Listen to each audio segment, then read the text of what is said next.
হচ্ছে সম্ভাবনা, আমাদের হচ্ছে ভালো যে দিকটা।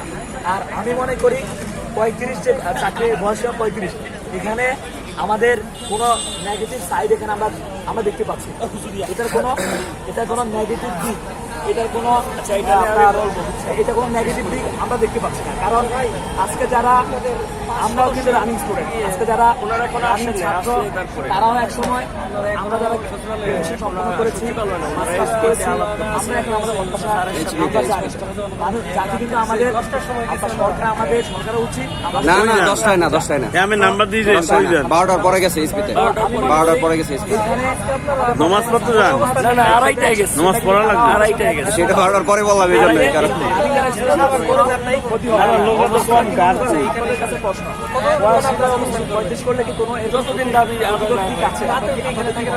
আমরা রাতে সরকারের কাছে আমাদের দাবি, এটা আমাদের এই দাবিকে আমরা দাবি আদায় করে মতো তারপরে কর্মসূচি ঘোষণা করবে। এখনো লাগাতার এটা আসছে, তারপর যদি নতুন কোনো